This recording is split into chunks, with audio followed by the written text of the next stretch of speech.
여러분 이게 무슨 그림인지 아시죠? 네, 맞습니다. 아름다운 꽃이 피는 이 아름다운 계절 4월, 그리고 4월 16일이 바로 이 세월호가 침몰했던 날입니다. 그게 딱 올해가 10주년이래요. 네, 10주기가 됐다고 하더라고요. 그래서 10년 전, 오늘이 14일이니까 네, 이틀 후, 네, 인천에서 출발한 세월호가 제주도를 향해 가다가 진도 인근에서 좌초돼서 침몰했죠. 탑승객은 모두 473명. 그 가운데 304명이 사망했습니다. 네. 473명 가운데 304명이 사망했으니까 어마어마한 대형 사고였죠. 더군다나 그때 여기 탔던 사람들이 바로 수학여행을 가고 있던 어린 학생들이었죠. 네, 그 학생들이 목숨을 잃었고요. 지금 생각해도 저는 마음이 너무나 저리고 아픕니다. 당시에 그 아이들이 직접 썼던 책상에 꽃을 저렇게 놓아두었답니다. 그러니까는 텅텅 비었죠. 아이들이 너무 많이 죽어서. 살아남은 아이들이 너무 없어서 각 반마다 거의 교실이 텅텅 비일 정도로 이 세월호 이 그 안산에 있는 단원고라고 하는 이 고등학교에 수학여행 갔던 그 학년이 완전히 골이 났죠. 네. 근데 우리가 오늘 생명줄 던져 찬송가에서도 부르죠. 오늘은 이 강과 배 그리고 침몰한 사건에 대한 이야기들이 많이 나온 것 같습니다. 여러분 이 사건이 뭔지 아시죠? 이것보다 더 큰 대형 해난사고, 세계 최대의 해난사고였던 바로 네, 타이타닉호. 영화 봤었죠? 어렸을 때 봤던 기억 나시죠? 네. 희소는 반대 기억을 아마 못할 거예요. 너무 어렸을 때라. 네. 이것이 바로 1912년 4월 14일, 바로 오늘이에요. 네. 에이프릴, 너무나 아름다운 이 4월에 타이타닉호는 영국에서 자그마치 2,200명이라는 승객을 태우고 미국을 향해 가고 있었습니다. 그러던 중 북대서양 그 한가운데서 거대 빙산에 부딪히고 말았습니다. 근데 이 배가 두 동강에 나서 가라앉아 가고 있을 무렵에야 승객들이 알게 된 것은 사람들을 구할 구명정, 예, 배죠? 배가 이 전체에 있는 이 승객들을 모두 태워야 되는데 거의 한 3분의 1밖에 태울 수 없을 정도로 구명정이 굉장히 적었다고 합니다. 그래서 이 해상사고로 2,200명의 승객 중에서 몇 명이 사망했냐면 1,500명이 사망했다고 합니다. 네. 겨우 700명이 살아남았어요. 그래서 우리가 기록된 해난사고 중엔 가장 최대의 해난사고였다고 하죠. 여러분 여기가 두 동강이 나서 이게 침몰해 가고 있을 때 이 승객들 가운데 이 바다에 떨어진 여기가 빙산이기 때문에 물이 얼마나 차갑겠어요. 네. 당시 물 수온 온도가 한 2도에서 3도 정도 됐다 그래요. 네. 거의 겨울이죠. 겨울에 약간 얼지 않은 그 정도의 굉장히 차가운 물에 사람들이 다 떨어진 거예요. 거기에 조 하퍼라는 사람이 있었습니다. 이 사람은 부흥사로서 시카고에 있는 무디교회 설교를 하기 위해 가고 있었던 전도사이기도 하고 부흥사이기도 했다고 해요. 그 사람이 옆에서 물 위에 떠있는 한 젊은이를 발견하고 물었답니다. 젊은이, 당신은 구원 받았는가? 네. 그러니까는 이 젊은이가 하퍼의 말을 듣고 아니요! 이렇게 대답을 했대요. 네. 죽어가는 와중에도 하나님을 믿을 마음이 없었던 거죠. 파도가 갑자기 밀려와서 두 사람이 멀어졌다가 다시 또 파도가 밀어지면 다시 만났어요. 그래서 하퍼가 다시 온 힘을 다해서 말했답니다. 젊은이, 자네는 하나님과 화해하였나? 그러니까 이 젊은이가 아니요, 아직 못했습니다. 이렇게 대답을 했대요. 그리고 큰 파도가 갑자기 일어나서 하퍼를 삼켜버렸고 그는 다시 떠오르지 않았습니다. 하지만 이 젊은이의 귀에는 여전히 하퍼가 했던 그 말. 젊은이는 구원받았는가? 라는 그 목소리가 귓전에 쟁쟁하게 들리는 것 같았대요. 다행히 구출된 이 젊은이는 나중에 어떻게 되었을까요? 뉴욕의 한 교회에서 자기의 신앙 체험을 간증하면서 이렇게 얘기했답니다. 저는 조 하퍼의 마지막 구원자입니다. 와, 참 감동적이죠. 네. 우리가 교회에서 간증을 들으면 이런 간증들은 굉장히 많습니다. 이런 얘기 들을 때 우리 마음이 어때요? 와, 정말 그 파도처럼 밀려드는 그 감동이 느껴지는데, 근데 아십니까? 많은 이야기들이, 우리가 성도하는 많은 간증이 여기에서 끝난다는 사실을 말입니다. 여러분들 노아의 이야기를 기억하죠? 40일 동안 온 세상에 비가 내렸답니다. 그래서 온 세상이 물에 잠겼죠. 그리고 이 방주에 있었던 노아와 그의 가족들, 그리고 그 배에 탔었던 동물들만 구원을 받았다는 이야기 기억하시죠? 네, 우리 태승이도 기억하니? 노아의 방주 기억나? 노아가 방주 탄 거는 기억나요? 그렇죠? 그렇습니다. 많은 사람들이 노아가 방주에서 구원받은 이야기는 잘 알고 있는데 방주에 나온 이후에 노아가 어떻게 살았는지에 대해서는 잘 기억하지 못하는 것 같아요. 그래서 마치 노아의 이야기는 해피엔딩처럼 느껴집니다. 하지만 오늘 말씀은 구원 이후에 어떤 일이 일어났는지에 대한 이야기예요. 구원받은 이 사람들은 그 이후에 어떻게 살았는가에 대한 이야기입니다. 홍수 이후에 방주에서 나온 노아와 그의 세 아들과 그들의 며느리는 이제 모든 인류가 죽은 땅에서 땅을 개척하고 다시 살아가야만 했습니다. 첫째 아들은 누구일까요? 셋 중에 누가 첫째 아들처럼 보여요? 파란색. 왠지 나는 그 중가운데 있는 이 배가 뿔뚝 나는 이 사람이 왠지 형 같아. 그렇지 않아요?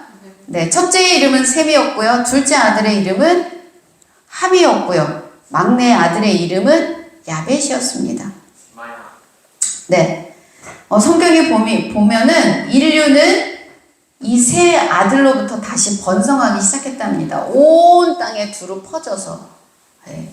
아니, 자손을 많이 낳았던 것 같아요. 그래서 퍼지기 시작했습니다. 그리고 노아도요, 이제는 어떻게 해요? 네, 안정이 됐기 때문에 땅에 무언가를 심었겠죠. 네, 그 중에서도 특별히 포도를 심었답니다. 와, 요즘에는 과일이 금값이라 요즘 과일이 너무 먹고 싶은데 포도 너무 맛있겠죠? 네. 저도 시골 가서 포도나 거두어 살고 싶네요. 네. 이렇게 포도를 거두었던 노아는 농사를 해서 수확을 하자 기분이 좋아졌는지 이 포도를 가지고 포도주를 만들었습니다. 그리고 포도주를 먹고 취해버렸어요. 게다가 이 술 기운에 몸이 더운지 어떻게 했을까요? 옷을 다 벗어 던졌어요. 옛날 옷은 지금 옷처럼 정교하지가 않잖아요. 그냥 통으로 막 짰기 때문에 너무 더우니까 그냥 이렇게 벗었던 게 아닌가 싶어요. 그런 채로 장막에서 잠을 자고 있었습니다. 근데 이 모습을 누가 보았을까요? 아들. 특별히 누가 보았냐면 네, 둘째 아들이었던 함이 보았습니다. 함이 아버지 하체를 보고 어떻게 했다고요? 네, 보고 밖으로 나가서 그의 두 형제에게다 알렸답니다. 네, 여기에서 보았다, 가나안의 함이 그의 아버지의 하체를 보고 이렇게 나와요. 한글로는 보고 이렇게 나와 있는데 이 보다라는 히브리어를 라아라고 부르는데 이것은 실컷 쳐다봤을 때를 말하는 게 아니랍니다. 네.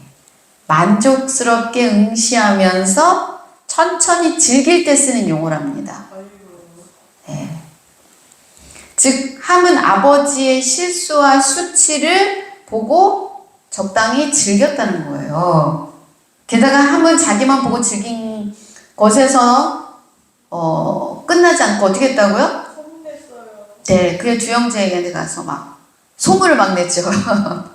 네. 왜 그랬을까요? 아빠 아빠도 이렇게 실수를 하는 사람이라고. 네. 아빠도 실수하는 사람이라는 걸 막 드러내고 싶어서 그랬을까요? 사실요, 이 노아가 당대의 완전한 의인이었다고 했습니다. 사람들에게 존경받는 사람이었고요. 그리고 아버지의 이 고집과 결단으로 100년간 배를 만들었지 않았습니까? 예. 그래서 결국은 아버지 말이 옳았다는 것을 증명했죠. 그랬던 아버지가 와 소리치면서 막 자기의 모든 수치를 드러내고서 막 잠을 자고 있어. 와, 우리 아버지도 별거 아닌데 뭐 이렇게 생각했을까요? 그러지 않았을까요? 요즘 사람들도 그런 식으로 연예인들 되게 우상화시키고 그 사람들이 뭐 하나 잘못하면 못 들어오잖아요. 맞아요. 네. 그런 마음이 있었을까요? 어쨌거나 네. 그런데 함이 이렇게 행동한 것은 실수였을 수도 있잖아요. 잘 몰라서 무지해서 그랬을 수도 있잖아요. 그렇지 않을까요? 누구나 실수도 하고 좀 잘못을 하기도 하잖아요. 그런 거였을까요? 함도? 잘 모르겠네요. 여기까지만 보고서는. 저는 이것을 보면은 이 함이 자기만 보고 즐겼을 뿐만이 아니라 왜 형제들에게 가서 알렸냐는 거죠. 무슨 심리가 작용했을까요? 아버지 사실 별 모르는 사람이라고 같이 공감대를 나누고 싶지 않았을까요? 그렇죠. 네. 그러니까 이게 뭐냐면 함은 자기가 한 행동이 범죄라는 사실을 알고 있었다는 겁니다. 잘못됐다는 걸 알고 있었어요. 하지만 자기 행동에 정당성을 부여받고 싶었기 때문에 형제들도 같이 범죄하도록 소문을 냈던 거죠. 너희도 가서 봐. 다 깔깔대고 웃을 거야. 뭐 이렇게 얘기하지 않았을까 싶어요. 그래서 함의 실수는 그냥 실수가 아니고요. 하체를 그냥 본 것이 실수가 아니라 굉장히 고의적이고 악의적인 마음을 가지고 아버지를 비웃고 조롱하는 마음이 있었다는 것을 우리가 깨닫게 되어집니다. 세상 일은 어쩌다가 일어나는 일보다는 일어날 만하니까 일어나는 경우가 훨씬 더 많아요. 함의 행동은 어때요? 어쩌다 일어난 실수였을까요? 아니요. 네. 그가 한 것이 실수가 아니라는 것은 술이 깨서 일어났던 노아가 그 아들에게 불같이 화를 냈다라는 그 문장에서부터도 우리는 추측해 볼 수 있습니다. 네. 아버지가 왜 불같이 화를 냈을까요? 아빠가 그렇게 실수를 했으면 아빠의 허물을 덮어주지 못할 망정 자기들끼리 재밌다고 떠들고 있으니까. 네. 제가 아빠였어도 억울해 무너졌을 것 같아요. 한 번 이런 행동을 했기 때문에 아버지가 자기 아들에게 그렇게 어느 정도 화를 냈냐면 아들을 저주했어요. 네. 저주할 정도로 아버지가 화를 냈습니다. 그러면 방주를 짓기 전부터 아빠를 믿지 않았던 게 아니었을까요? 그렇죠. 평소 함의 성품이 어떠했는지, 아버지가 보는 함은 어떠한 아들이었는지를 짐작할 수 있을 것 같습니다. 아마도 함은 평소에도 경박하고 부주의하고 악의적으로 사람을 헐뜯는 이런 사람이 아니었을까 추측해 볼 수 있을 것 같습니다. 그런데 특이하게도요, 여기에서 보면 누구의 이름이 나옵니까? 함의 이름뿐만이 아니라 함을 어떻게 불러요? 가나안의 아버지 함. 네. 함은 누굴까요? 가나안은 누굴까요? 이스라엘 특히 가나안은 같이 읽어보겠습니다. 함의 아들은 구스와 미스라임과 붓과 가나안이요. 네, 함은요, 네 아들을 4명을 낳았는데 그 중에 넷째 아들, 막내 아들이었습니다. 네. 그런데 굳이 첫째 아들 구스가 있었음에도 불구하고 왜 넷째 아들이었던 가나안의 아버지라고 불렸을까요? 함을 왜 가나안의 아버지라고 불렸을까요? 자기만 보고 끝냈으면 몰랐을 것을 다른 형제들까지 죄짓게 만들었잖아요. 그래서 가나안의 아버지라고 지은 게 아니었을까요? 저도 나가면은요, 희서 엄마라고 불리지 않고 희웅이 엄마라고 불려요. 첫째 아이의 엄마라고 불려요. 저기 우리 문 선생님도 네? 희웅이 아빠 이렇게 많이 불리거든요. 네. 그러니까 첫째 아이의 이름이 아빠로 불린단 말이죠. 근데 굉장히 이거는 특이하죠? 네. 네, 구스의 아버지가 아니라 함을 부를 때 가나안의 아버지라고 불렸다는 거죠. 왜 그랬을까요? 네, 성경이 이스라엘 백성의 입장에서 쓰여진 책이라 해서 그랬을까요? 이스라엘 백성들에게 가나안 사람은 어떤 사람들이었어요? 가난한 사람. 가난한 사람들이었습니까? 가난한. 예. 행복해요. 우리 사사기를 보면 좀 많이 알 수 있죠. 예. 여호수아가 가나안 땅에 입성해서 이제 그 땅에서 살아가고 있는 이야기, 한 400년간의 이야기가 사사기인데, 사사기에 끊임없이 이스라엘을 괴롭히고 침범해오고 공격하고 우상을 섬기도록 유혹했던 사람들이 가나안 사람들이었습니다. 그래서 아마 유대인들은 이 가나안 사람들에 대한 혐오가 좀 있지 않았을까 싶어요. 왜냐하면 끊임없이 하나님으로부터 떠나서 죄를 짓게 만든 사람들이 가나안 사람들이었기 때문에. 그래서 그랬을까요? 그랬을 가능성도 있습니다. 하지만 많은 주석가들이 말하기를 왜 함이라고 얘기하지 않고 가나안의 아버지 함이라고 했을까? 게다가 뒤에서 저주할 때도요, 함을 저주하지 않고 가나안을 저주합니다. 그쵸? 우리가 아까 본문에 읽었을 때. 예. 근데 가나안만 저주한 게 아니라 가나안과 함에 대한 저주였어요. 그거를 대표적으로 가나안이라고 불렀던 것입니다. 왜냐하면 아무래도 이 주석가들은 그만한 이유를 아버지 함의 범죄에 적극적으로 동참했던 아들이 가나안이라고 보지 않았을까 싶습니다. 어쩌면 그것을 주도했을 수도 있어요. 예. 원래 아버지의 하체를 보면 어떻게 해야 될까요? 잘해줘야 돼요. 네. 모른 척하거나. 여러분 여기 지금 함이 누굴 것 같아요? 저 사이가 있으니까. 사람으로 야 이거 봐봐. 야 이거 봐라 그러죠. 그랬더니 예. 그 원래 이 아버지의 하체가 이렇게 드러나면 어떻게 해야 돼요?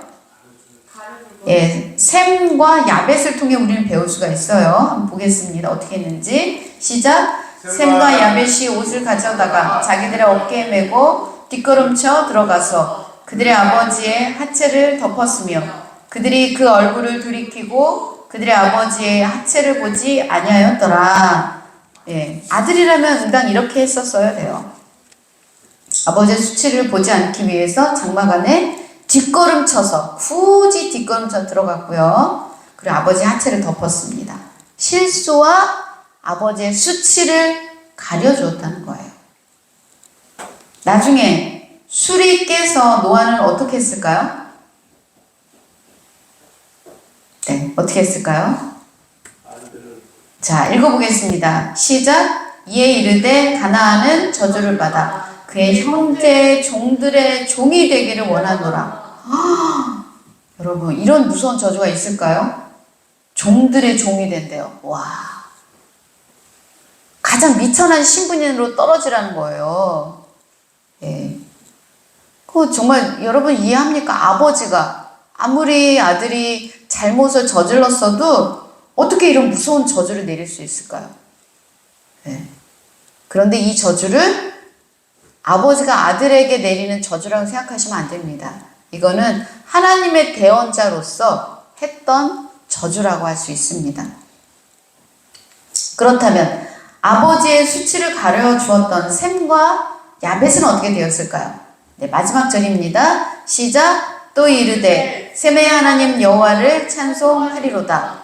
가나안은 셈의 종이 되고 하나님이 야벳을 창대하게 하사 셈의 장막에 거하게 하시고 가나안은 그의 종이 되게 하시기를 원하노라. 아멘. 셈은요 아버지로부터 굉장히 많은 칭찬과 찬사를 받았어요. 뭐라고 얘기했냐면 셈의 하나님 여호와를 찬송하리로다. 와, 셈이 얼마나 하나님을 열심히 믿은 사람이었는지 그의 신실한 신앙에 대한 이야기였죠. 예, 그리고 저주했던 가나안은 셈의 종이 될 것이라고 하고요. 야벳도 축복을 많이 주었어요. 어떻게 축복해 줬죠? 창대해지겠다고. 네. 그래서 셈의 장막에 거하게 해주겠다고. 그래서 어떤 사람들은요, 이게 꿰어맞히기인지는 잘 모르겠는데, 이 셈의 족속을 어디로 보냐면, 아시아로 봅니다. 가나안이라고 얘기했던 함은 아프리카라고 많이 보고 있어요. 그리고 야벳은요, 야벳 족속은 오늘날의 유럽인들을 얘기한다고 합니다.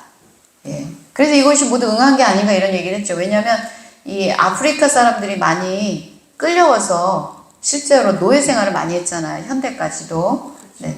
그리고 야벳이 이 유럽인들이기 때문에 사실 지금도 우리의 세계를 움직이는 것은 이 유럽인들과 유럽이 건너가서 만든 미국과 캐나다 같은 나라들이잖아요. 그렇죠? 네. 그럼 아시아인은 무엇인가? 네. 여러분 아십니까? 세계 3대 종교가 뭐예요? 불교, 기독교, 이슬람교 모두 아시아에서 탄생했습니다. 네. 세계 모든 종교는 바로 아시아에서 발생해서 전 세계에 퍼져나갔어요. 그래서 그렇게 보기도 합니다. 예. 그 셈의 장막에 거한다는 것이 온 세상 사람들이 이 아시아에서 시작된 종교를 믿고 그의 장막 안에서 그의 보호 아래서 그 종교의 보호 아래서 살아간다는 것에 대한 예언이 아니었을까라고 얘기하는 사람도 있긴 있어요. 하지만 그냥 그런 이야기를 하는 사람이 있다 정도로 알아들으시고 그것을 정설인 것처럼 생각하지는 마시기 바랍니다. 어쨌거나 이렇게 하나님께 큰 축복을 얻게 되었습니다. 여러분 이것을 통해서 우리가 알게 되어진 한 가지 사실이 있습니다. 네. 구원받은 우리가 언제 구원을 받습니까? 예수님을 믿음으로 영접하면 구원을 얻죠. 하지만 우리의 완전한 구원은 영접에서 끝나는 것이 아니라는 것입니다. 그 이후에 무엇이 필요하다? 구원 이후에 삶이 존재한다. 구원 이후의 삶이 뭐예요? 교회 생활입니다. 그 교회 생활은 굉장히 중요해요. 교회 생활을 잘한다는 것이 구원과 굉장히 밀접한 관계가 있습니다. 우리가 구원 이후에도 제대로 믿음을 지키지 않으면 홍수 때 심판받은 사람들처럼 그리고 세 아들 중에 함과 가나안처럼 구원에서 떨어질 수도 있다는 거예요. 함은 세상이 멸망할 때 아버지의 믿음과 신앙 때문에 방주 속에서 구원을 받았어요. 하지만 그는 끝까지 구원받지는 못했습니다. 우리가 각자의 교회에서 교회 생활을 잘해야 되는 이유가 여기 있어요. 나는 교회를 다니는 교회 공동체의 일원이기 때문에 나는 반드시 구원받을 것이라고 생각하는 것은 오해이라는 거예요.